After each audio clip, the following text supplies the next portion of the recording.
ମୁଁ ଟିକେ ନା ମୁଁ ଘରେ ରହୁଛେ ଆଉ ଆମର ଅଣ୍ଡା ତରକାରୀ ଚାଲିଛି ଆଉ ଏଇଠି ମୋର ଝାଳ ଆପଣ ମାନେ ଦେଖିପାରୁଥିବେ। ତ ଏଇଠି ଆମର ଭାତ ବସିଛି। ଆଜିର ଆମର ସ୍ପେଶାଲ ହେଉଛି ଅଣ୍ଡା ତରକାରୀ। ସେଥିପାଇଁ ଏଠି ଟିକେ କଟାକଟି ସବୁ ଚାଲିଛି। ଟମାଟୋ ପିଆଜ କୋଟାକୁଟି ଟିକେ ହବ।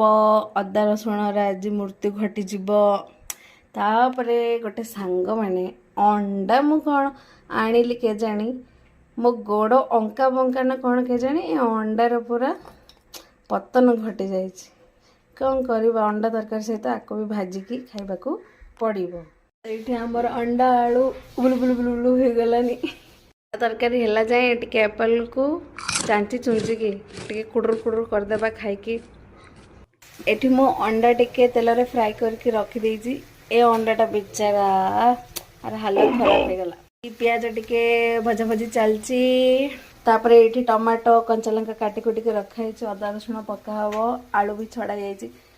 ମାନଙ୍କର ବିନା ଆଳୁରେ ନା ମାଛ ତରକାରୀ ନା ଚିକେନ ତରକାରୀ ନା ଅଣ୍ଡା ତରକାରୀ କିଛି ବି ହବନି।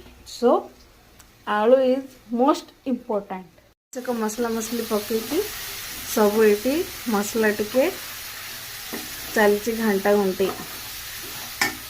ଆମ ଅଣ୍ଡା ତରକାରୀ କେତେ ବଢ଼ିଆ ଦେଖାଯାଉଛି। ଏଥିରେ ଟିକେ ଧନିଆ ପାଉଡ଼ର ଚିକେନ ମସଲା ସବୁ ପକାଇ ଦେଇଛି।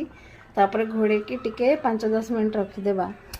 ତାପରେ ତ ଆମର ରେଡ଼ି ହେଇଗଲା ଅଣ୍ଡା ତରକାରୀ। ଗରମ ଭାତ ସବୁ ଗୋଳାଗୋଳି କରିକି ଖାଇଦେବା କଥା। ଆଉ କ'ଣ ଯେ ମେରା ମାନେ ଏଇଟା ରହିଲା ମୋର ଅଣ୍ଡା ତରକାରୀକୁ ଭାତ ଆଜିର ଲଞ୍ଚ।